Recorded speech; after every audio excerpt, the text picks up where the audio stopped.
Assalamualaikum warahmatullahi wabarakatuh. Perkenalkan, nama saya Rahman Sinatria Marcianto. Saya merupakan salah satu dosen di program studi D3 Sistem Informasi Fakultas Vokasi Universitas Airlangga. Saya menjadi dosen tetap non-PNS sejak tahun 2015. Saya ditugaskan untuk menjadi salah satu tim pengajar pada mata kuliah Praktikum Algoritma dan Pemrograman. Hal ini sesuai dengan kompetensi saya, yaitu pemrograman, dan saya sendiri juga seorang programmer aktif dan juga pengembang aplikasi. Pada kesempatan ini, izinkan saya untuk menjelaskan mata kuliah Praktikum Algoritma dan Pemrograman. Mata kuliah ini merupakan salah satu mata kuliah dasar yang membentuk profil lulusan utama program studi, yaitu pemrograman. Mata kuliah ini merupakan dasar dari mata kuliah yang akan dipelajari di semester-semester selanjutnya. Di antaranya adalah praktikum algoritma dan struktur yang ada di semester 2, praktikum pemrograman berbasis objek di semester 3, pemrograman berbasis framework yang ada di semester 4, pemrograman mobile, teknik penelusuran kesalahan, pemrograman cloud, dan pengujian perangkat lunak di semester 5. Dan yang terakhir, magang dan tugas akhir, di mana mahasiswa fokus utamanya adalah mengembangkan aplikasi yang ada di semester 6. Berikutnya, izinkan saya untuk menyampaikan RPS mata kuliah ini. Mata kuliah ini diberikan pada semester 1 sebanyak 3 SKS pada setiap minggunya. Capaian pembelajaran lulusan yang dibebankan pada mata kuliah ini adalah pada keterampilan umum 1, mampu menunjukkan kinerja bermutu dan terukur. 2, mampu memecahkan masalah pekerjaan dengan sifat dan konteks yang sesuai dengan bidang keahlian terapannya didasarkan pada pemikiran logis, inovatif, dan bertanggung jawab atas hasil cara mandiri. Mampu bekerja sama, berkomunikasi, dan inovatif dalam pekerjaannya. CPL keterampilan khususnya adalah mampu mengimplementasikan hasil rancangan aplikasi sistem informasi dengan platform yang sesuai. Proses praktikum yang dilakukan adalah 16 pertemuan, yaitu 7 pertemuan sebelum UTS, 1 pertemuan untuk UTS, dilanjutkan dengan 7 pertemuan setelah UTS, dan terakhir adalah UAS. Capaian pembelajaran mata kuliah yang diharapkan dikuasai oleh mahasiswa adalah mahasiswa mampu mengimplementasikan dasar algoritma dan pemrograman dalam bentuk alur kerja atau flowchart diagram dan mampu mengimplementasikannya dalam bentuk kode pemrograman tahap dasar dengan benar. Materi yang akan mahasiswa pelajari dalam mata kuliah praktikum ini adalah 1, varian dan invarian, yaitu mahasiswa belajar terkait dengan tipe data, variabel, dan konstanta. Kedua, mereka akan belajar terkait dengan alur logika pemrograman. Ketiga, mereka juga akan belajar teknik dasar algoritma pemrograman seperti kondisional, looping dengan for, while, do while, operator, dan seterusnya. Keempat, mereka akan belajar mengidentifikasi permasalahan yang harus diselesaikan secara logika pemrograman. Kelima, mereka akan belajar dasar-dasar sebuah fungsi. Keenam, mereka akan juga belajar mengimplementasikan fungsi tersebut untuk solusi subpermasalahan. Ketujuh, mereka akan belajar juga terkait dengan bagaimana sebuah fungsi rekursif dan bagaimana mengimplementasikannya. Kedelapan, yaitu bagaimana kemudian mahasiswa belajar menggunakan fungsi dari library yang lain. Untuk mengikuti mata kuliah ini tidak ada prasyarat khusus. Mahasiswa semester 1 dapat langsung mengikuti mata kuliah ini. Pada praktikum ini, materi disampaikan melalui ceramah. Pada umumnya hanya di awal, dan jika ada permasalahan yang berulang pada mahasiswa. Pada umumnya biasanya saya akan mendampingi mahasiswa dalam pengerjaannya dan melihat permasalahannya apa. Ketika permasalahan itu berulang, saya akan ke depan untuk menjelaskan. Kemudian modul praktikum disampaikan melalui e-learning hebat milik Unair. Dan pada praktikum ini juga mahasiswa didorong memang untuk berdiskusi.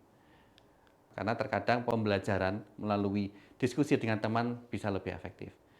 Kemudian juga ada tanya jawab, dan di akhir perkuliahan praktikum, akan ada asesmen langsung dengan mahasiswa untuk mengetahui tingkat kemampuan mahasiswa dalam menerapkan materi praktikum.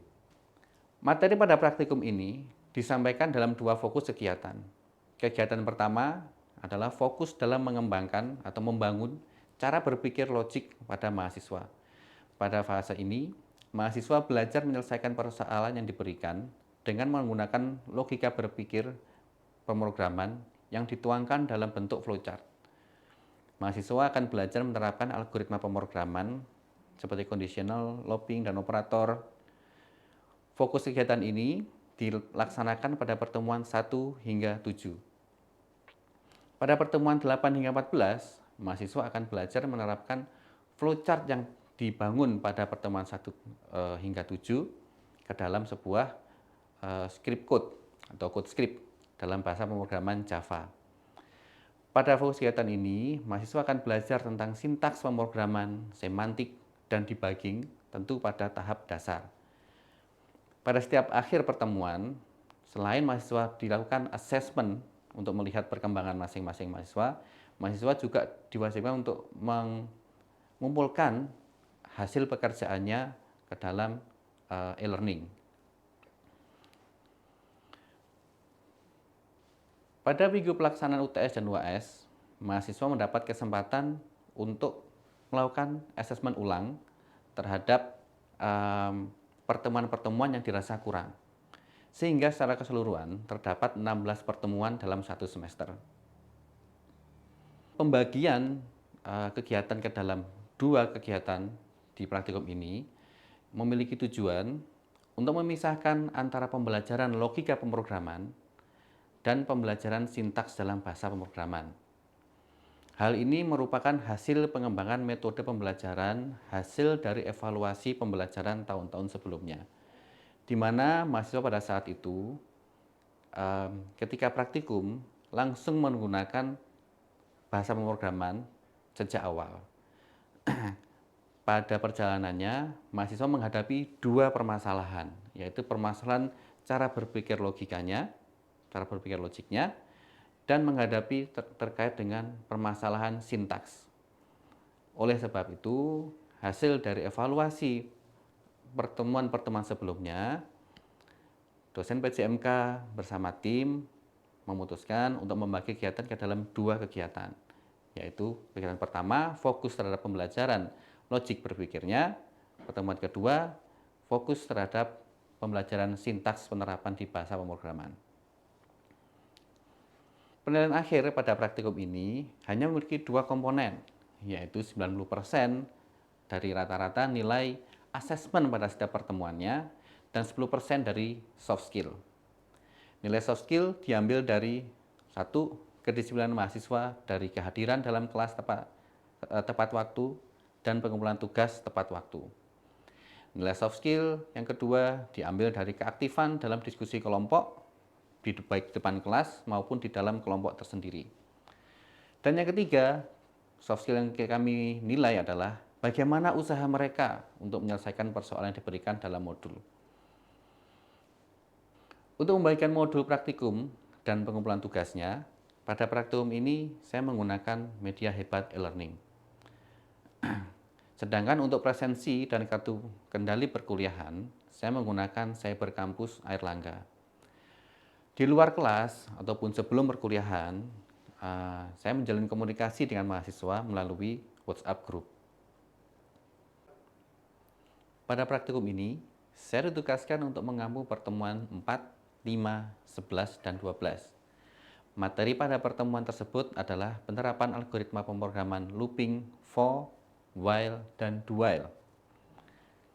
Pada pertemuan 4 dan 5, mahasiswa fokus pada implementasi algoritma tersebut untuk menyelesaikan permasalahan yang disketsa dalam bentuk alur kerja, dalam bentuk flowchart diagram. Dan pada pertemuan 11 dan 12, mahasiswa akan menerapkan hasil kerjanya yang dituangkan dalam flowchart tersebut ke dalam code script dengan menggunakan bahasa pemrograman Java. Bagi mahasiswa yang pada tingkat sekolah belum pernah mendapat pelajaran pemrograman, materi ini adalah hal yang baru Sehingga selama ini proses pembelajaran pada materi ini dirasa cukup sulit oleh mahasiswa. Hal tersebut kami evaluasi dari mahasiswa-mahasiswa di tahun-tahun sebelumnya. Oleh sebab itu, saya berinovasi dengan mengajukan sebuah tools atau aplikasi kepada dosen PJMK untuk digunakan pada praktikum ini. Inovasi tersebut adalah menggunakan tools Flowgorithm. Dengan menggunakan Flowgorithm, mahasiswa dapat melakukan simulasi dari alur kerja yang dibangun secara visual. Mahasiswa dapat melihat secara langsung dan secara visual eksekusi langkah demi langkah pada flowchart. Pada umumnya ketika materi looping ini, saya harus menjelaskan berulang kali kepada mahasiswa di depan papan tulis ataupun secara langsung dengan kertas kerja yang ada di mahasiswa. Saya harus menjelaskan perubahan langkah demi langkah yang ada di variabel. Dan itu pun terkadang untuk beberapa mahasiswa merasa cukup sulit untuk memahami.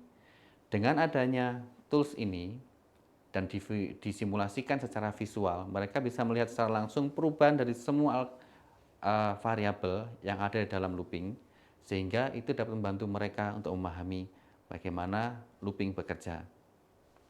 Bentuk persoalan yang diberikan pada materi looping ini pada umumnya adalah pemecahan permasalahan matematika, memodifikasi teks atau bilangan dengan pola-pola tertentu dengan tingkat kesulitan rendah hingga menengah. Persoalan-persoalan ini juga sangat mirip dengan persoalan-persoalan yang diberikan pada perlombaan pemrograman tingkat nasional seperti gimnastik. Baik, setelah ini izinkan saya untuk menampilkan rekaman perkuliahan real mata kuliah praktikum algoritma dan pemrograman. Terima kasih. Assalamualaikum warahmatullahi wabarakatuh. Sudah dibuka ya nomor 1.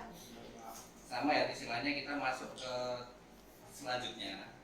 Selanjutnya kan kita masuk ke looping. Looping ada baru kenal for. Sudah dikenalkan yang lain belum? Ada while. Oke, nanti next for sama while itu mungkin masih mirip. Tapi kalau while ada sedikit perbedaan. Tapi nanti satu. Nah, mungkin yang itu sudah dijelaskan oleh Pak Entok ya, teman-teman Pak Tono. Nah, sekarang kalau kita melihat soal nomor 1, nah sebenarnya kan sebetulnya ini secara umum dari kita latihan 1, 2, 3 sampai ke 4 itu ada yang masih kesulitan nggak mencari mana sih variabel? Masih ada kesulitan nggak? Jadi ada simsium kan? Simsium berarti nanti ya saya lihat juga ya terkait. Kemudian setelah Anda tahu ada variabel, kemarin kita juga tahu ada variabel yang dia fix, ada yang dia diisi kan, input. Nah itu sudah tahu juga membedakannya. Ya, tahu istilahnya gini. Ini kan kalau kita ngomong di dalam pengembangan ya, nanti Anda mungkin harus mengenal dengan istilah-istilah. Ini contohnya seperti ini adalah user story. User story-nya kayak gini. Ada orang datang, aku mau bikin kayak gini-gini dan seperti itu. Anda menampilkan. Nah, nanti ketika ke depan akan ada lagi ya teknik bagaimana Anda mewawancarai, memilah-milah yang dimaksud user seperti apa. Kalau di nomor 1, tadi sudah ada baca katanya. Inputnya ada berapa di sini? Kalau saya tanya di sini ya, dari sekali tanya di sini, user akan menginput berapa kali? 10 kali. Kira-kira Anda perlu berapa banyak variabel?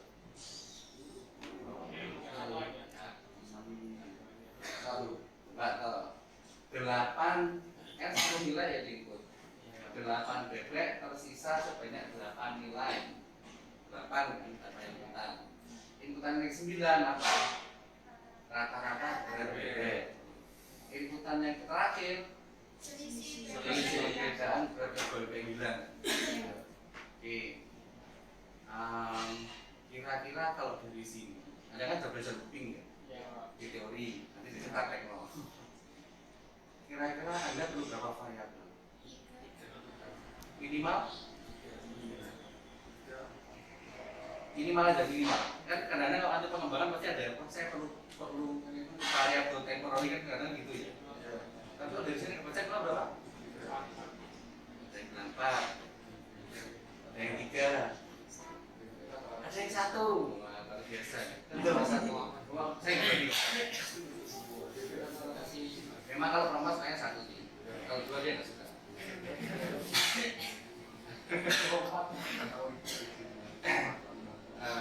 Bercanda sih. Oke. Kalau seandainya tadi 3, kira-kira kalau seandainya tadi 3, kira-kira mana aja? Yang pertama yang mana? Ini. Kalau 8 enggak? Kalau 8. Kalau 1 variabel. Oke. Kemudian apa lagi? Rata-rata ya. Terus itu harus bilang kalau ada yang bilang 4, hasilnya Pak bisa juga boleh. Tapi itu sudah bagus banget ya ketika ada yang bilang ini 1. Ada yang masih bingung nggak kenapa 1? Ada yang bingung nggak? Tadi yang bilang 3 kan? Ini iya boleh bagus. Kenapa ini 1 Mas? 1 variabel aja. Oke, 1 sampai 8. Tapi sama saya 8. Itu yang 1-nya itu kita masukin dalam variabel, 10-nya itu kita biasa. Yang ini 8. Tapi ini kan kita input 8 kali. 8 kali. Iya, nanti inputannya dimasukin. Ditambahkan. Iya, ditambahkan. Yang lain dapat nggak maksudnya? Enggak, banyak nggak. Orang bingung loh. Banyak bisa. Apa bagus? Bagus. Bingung bagus. Bisa gitu. Nanti dijelaskan. Entah yang jelaskan atau semuanya terserah. Karena pengalaman yang dari temennya lebih enak daripada dosennya. Karena kalau satu kayak gitu. Saya ini nggak paham. Yang paham jalan lagi. Beres. Boleh nggak ada masalah. Kan tadi kan looping ya. Anda udah baca kan, ini kan berat rata-rata. Kalau berat rata-rata, cara hitungnya gimana? Kalau ada 10 nih, 10 contoh ada 10 input nih. Ini diapakan nanti 10 apa diapakan? Bikin ditambahkan. Kalau Anda melakukan looping, setiap yang kali Anda input itu kan langsung ditambahkan besar kan? Dari bayangan ya. Saya masuk contoh saya ada level N. Kalau ada seperti ini, sekarang coba langsung berpikir secara programmer ya.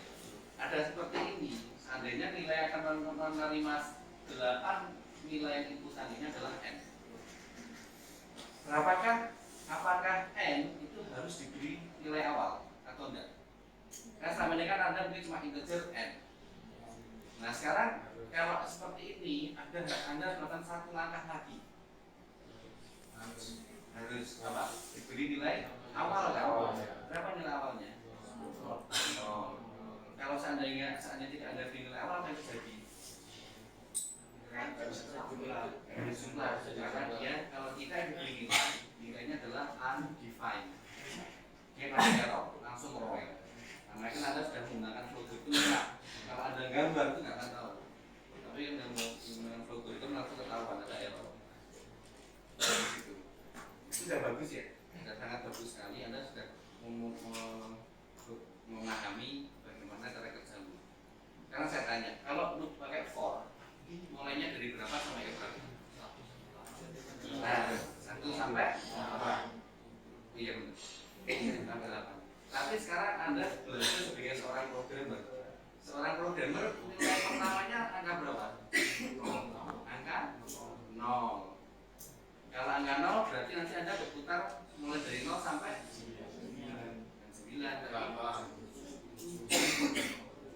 Berarti N sama saya putar pakai I ya. I sama dengan 0 hingga I kurang dari 8. Kalau kurang dari sama dengan berarti kalau seandainya dia mau muter sebanyak 8 kali, kalau mulainya 0 kemudian I-nya lebih kecil sama dengan Indeksnya berapa? Kalau kurang dari berapa? 8. Jadi jadi langsung dicoba. Ini saya putar. Kalau nggak paham, boleh nanya. Oke, terima kasih Mas. Kurang emang jangan. Iya besi awal. Gimana? Oke. Terus Masih ingat toh? rasa pakai for dulu. Di sini ya. Variabelnya apa? Kan kita perlu variabel untuk looping. Pengenmu ke mana? Bahkan kita perlu variabel untuk looping. Coba dia retret dulu. Lihat sih dulu dalam apa sih Mas? Biar nanti ini dilihat. Nah kan perlu variabel looping. Nah looping itu perlu variabel. Biasanya kalau orang-orang kalau itu sukanya i, karena dia singkatan dari indeks. Start value-nya berapa tadi? 0. End value-nya 0, 1, 2, ya 7 betul. Nah, kemudian di situ kan tadi gimana? Perlu di input berapa kali? 8 kali. Nanti input perlu apa? Coba tambahkan inputkan ke bebek ke gitu. Apa bebek?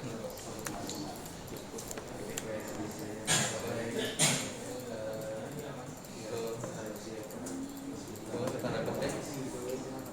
Terus kalau nggak salah ini ya langsung ke NI ya. Ini nomor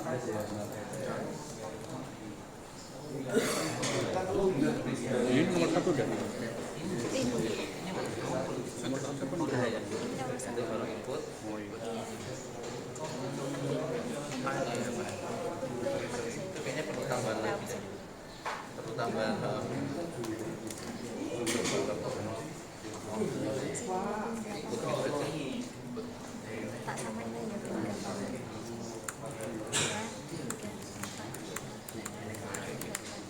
Input apa berarti? Terus apa juga kan sama input tadi. Terus sambil kan komutasi kan. Di bawahnya komutasi.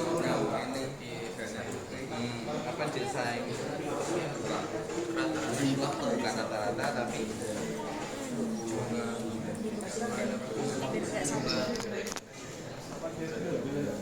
tadi berarti udah disiapin coba nih. Udah disiapin variabel apa itu?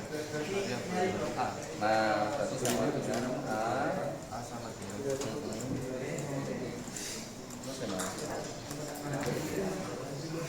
untuk menambahkan terus ke A gimana caranya?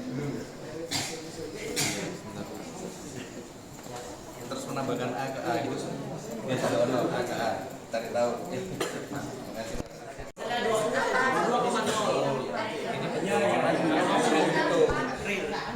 Iya kan terus nah berarti kalau itu kan nanti itu harus dikeluarkan lurusnya berapa biji, langsingnya berapa biji, standarnya berapa biji, nambah.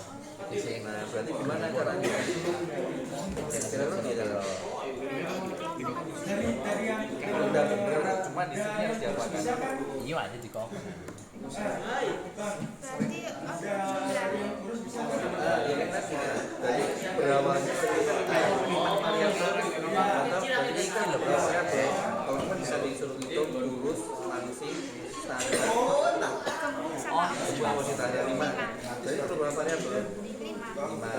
Berapakah nilai awalnya variabel? Ya aku sekarang berpos. Nilai awalnya berapa? Lebih Setiap kali dia masuk sini diapakan? Tambah berapa? Sebenarnya sebelumnya ditambah dari inputnya. Ya dari saya yang asing. ketika dia masuk ke sini itu tambah berapa? Iya. Ada tuh hasilnya nol. Paham ya? Kan masuk kan iya. Loro. Masukkan lagi, ada dia langsing, ada langsing tambah 1 kan begitu.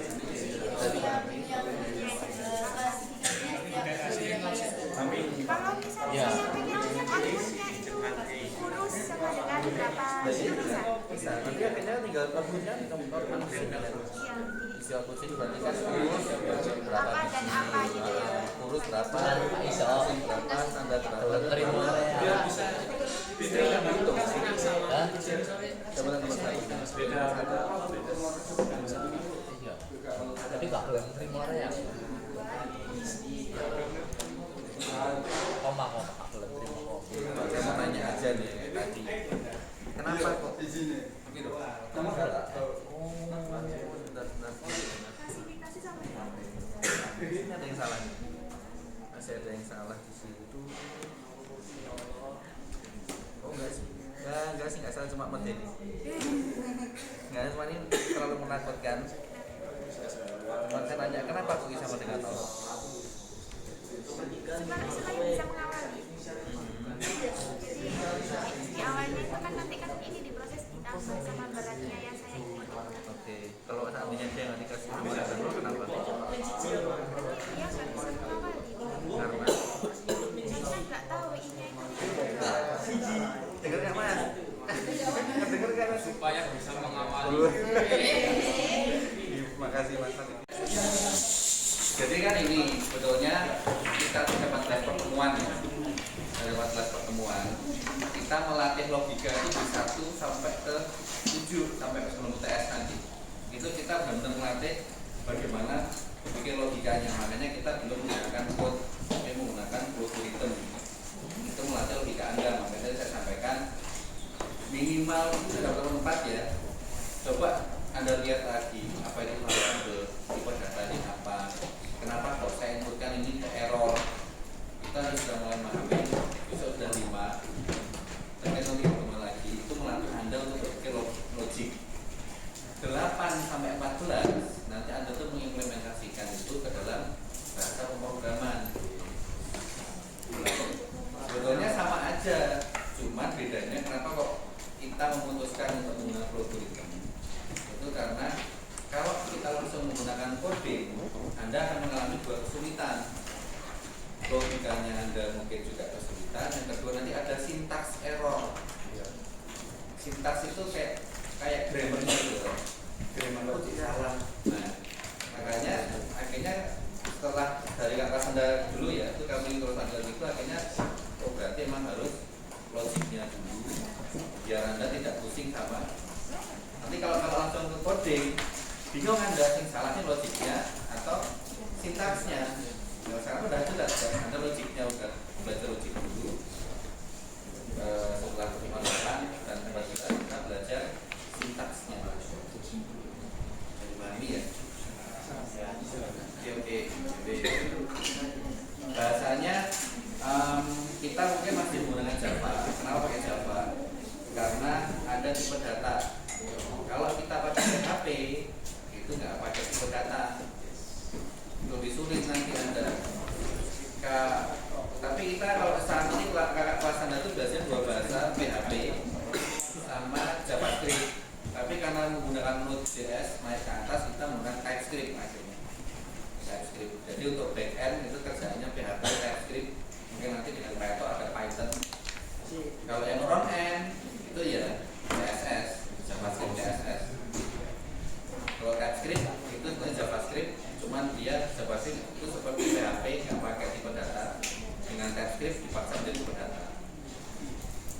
Semua menyenangkan aja, kayak gini lah. Kayak gini. Tapi nanti harapannya gini, karena Anda itu setelah semester 3 mulai semester 4 itu sudah berani proyek. Proyek ya mulai dari proyek kecil. Tapi sekali lagi proyek itu jangan mikir uangnya loh ya. Karena Anda itu perlu portofolio. Portofolio Anda itu di tempat kerja nanti itu lebih berharga daripada sertifikat Anda. Sertifikat Anda lebih berharga karena portofolio menunjukkan Anda pengalamannya apa aja. Karena Anda tuh sering jadi gini, UNER ini itu kan banyak zaman sekarang katanya kira-kira ada nggak yang nggak perlu dukung IT? Ada nggak hal yang tidak didukung IT? Kesehatan aja loh, mesti nyari kalau mau pengabdian masyarakat, itu mesti nyari Mas, ada nggak yang bisa bantu kami mengembangkan aplikasi? Iya, pasti. Akhirnya siapa? Kulit mahasiswa wae. Seperti itu. Sekali lagi jangan pikir duitnya dulu, tapi pengalaman Anda. Oke? Itu ya, seru kan ya? Oke, terima kasih banyak.